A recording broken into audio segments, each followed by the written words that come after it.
2022년 7월 30일 토요일 큐티 간식 타임. 개구리 재앙. 출애굽기 8장 1절에서 15절의 말씀. 여호와께서 모세에게 이르시되 너는 바로에게 가서 그에게 이르기를 여호와의 말씀에 내 백성을 보내라. 그들이 나를 섬길 것이니라. 내가 만일 보내기를 거절하면 내가 개구리로 너의 온 땅을 치리라. 개구리가 나일강에서 무수히 생기고 올라와서 내 궁과 내 침실과 내 침상 위와 내 신하의 집과 내 백성과 내 화덕과 내 떡 반죽 그릇에 들어갈 것이며 개구리가 너와 내 백성과 내 모든 신하에게 기어오르리라 하셨다 하라. 여호와께서 모세에게 이르시되 아론에게 명령하기를 내 지팡이를 잡고 내 팔을 강들과 운하들과 못 위에 펴서 개구리들이 애굽 땅에 올라오게 하라 했지니라. 아론이 애굽 물들 위에 그의 손을 내밀매 개구리가 올라와서 애굽 땅에 덮이니 요술사들도 자기 요술대로 그와 같이 행하여 개구리가 애굽 땅에 올라오게 하였더라. 바로가 모세와 아론을 불러 이르되 여호와께 구하여 나와 내 백성에게서 개구리를 떠나게 하라. 내가 이 백성을 보내리니 그들이 여호와께 제사를 드릴 것이니라. 모세가 바로에게 이르되 내가 왕과 왕의 신하와 왕의 백성을 위하여 이 개구리를 왕과 왕궁에서 끊어 나일강에만 있도록 언제 간구하는 것이 좋을지는 내게 분부하소서. 그가 이르되 내일이니. 모세가 이르되 왕의 말씀대로 하여 왕에게 우리 하나님 여호와 같은 이가 없는 줄을 알게 하리니 개구리가 왕과 왕궁과 왕의 신하와 왕의 백성을 떠나서 나일강에만 있으리이다 하고 모세와 아론이 바로를 떠나 나가서 바로에게 내리신 개구리에 대하여 모세가 여호와께 간구하매 여호와께서 모세의 말대로 하시니 개구리가 집과 마당과 밭에서부터 나와서 죽은지라. 사람들이 모아 무더기로 쌓으니 땅에서 악취가 나더라. 그러나 바로가 숨을 쉴 수 있게 됨을 보았을 때에 그의 마음을 완강하게 하여 그들의 말을 듣지 아니하였으니 여호와께서 말씀하신 것과 같더라. 아멘. 본문 해설입니다. 바로가 하나님의 백성 보내기를 거절하자 여호와께서 무수한 개구리로 그의 온 땅을 치십니다. 개구리 자체는 사람을 물거나 제사는 해하지 않기에 사람에겐 큰 위협이 되지 못합니다. 하지만 두꺼비처럼 생긴 나일강의 개구리들이 애굽인이 가장 청결히 여기던 궁과 침실, 떡반죽 그릇에까지 우글거리자 사람들은 처음으로 개구리에게 공포를 느낍니다. 작고 성가신 개구리라도 그것이 땅에 덮이면 온 땅이 침을 당합니다. 애굽의 요술사들도 개구리를 땅에 올라오게 하지만 세상의 요술은 사람들에게 고통만 더할 뿐 근본적인 문제를 해결하지 못합니다. 나에게 불편함과 성가심을 넘어 고통과 공포를 안겨주는 개구리 재앙은 무엇입니까?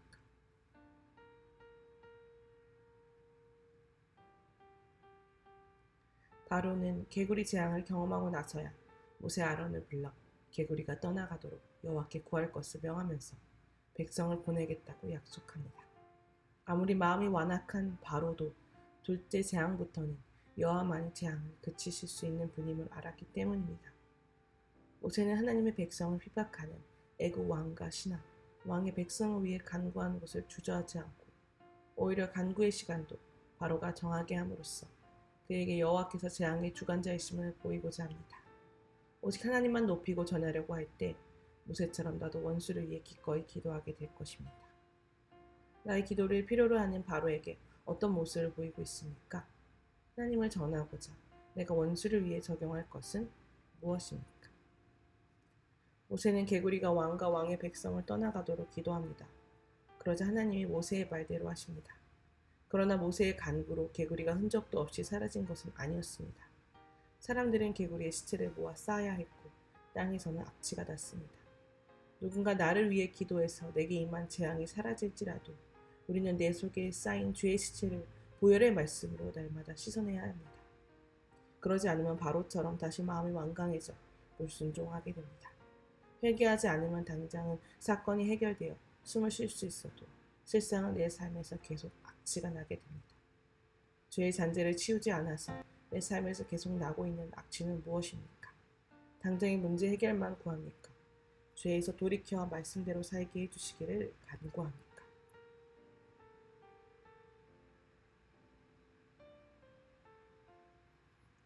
기도하기입니다. 작은 개구리라도 그것이 온 땅을 덮을 때 끔찍한 재앙이 됨을 보면서 죄를 하찮게 여긴 저의 교만을 회개합니다. 하나님의 재앙의 주관자이심을 기억하고 주님만 의지하게 하옵소서.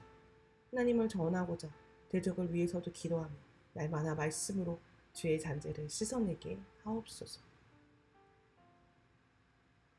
묵상 간증입니다. 무기력 제한. 부모님에게 인격적인 대우를 받아본 적 없는 저는 자녀를 낳으면 꼭 좋은 부모가 되고 싶었습니다. 하지만 정작 어떤 부모가 좋은 부모인지 잘 모르기에 그저 막연히 자녀에게 내가 못해본 것을 해주는 게 좋은 부모라고 생각했습니다.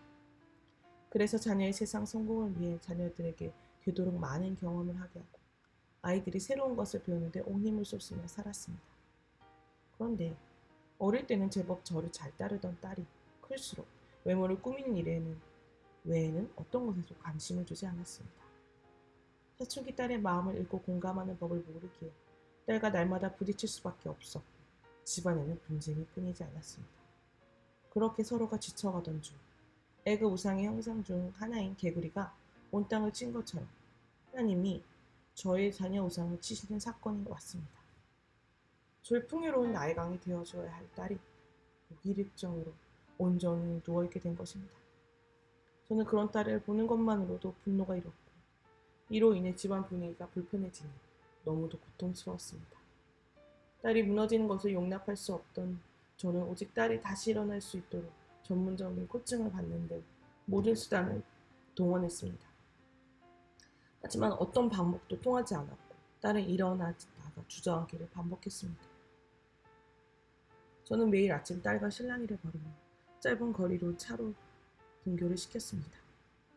그럼에도 저는 바로와 모세가 아론을 불러 여호와께 구하여 나와 내 백성에게서 개구리를 떠나게 하라 한 것처럼 그저 이 무기력 재앙이 딸에게서 떠나기만을 강구했습니다. 그렇게 기복의 가치관으로 요술을 부려줄 전문가를 찾아 온갖 방법을 동원해 보았지만 오히려 딸은 척추측만증이 생겨 더 무력해졌습니다. 하지만 내 힘으로 아무것도 할 수 없는 한계 상황에 이르게 되자 비로소 제가 자녀의 성공을 내세워 자기 영광을 취하며 살아온 악취나는 인생임을 깨달으죠. 회개가 터져나왔습니다. 이웃 딸도 주님이 아니면 살아갈 수 없음을 깨닫고 믿음의 공동체에 속해가고 있습니다. 딸의 무기력이라는 재앙 같은 사건 속에서 내 열심으로 하나님을 앞서가도 저의 죄를 회개하고 하나님의 주권을 인정하게 해주신 주께 감사드립니다. 적용하기입니다. 딸이 수술 후유증으로 힘들어할 때 정성스레 마사지를 해주겠습니다. 그의 공동체에 무기력한 자녀를 둔 부모들에게 저의 간증을 나누며 아픈 자녀들을 위해 기도하겠습니다.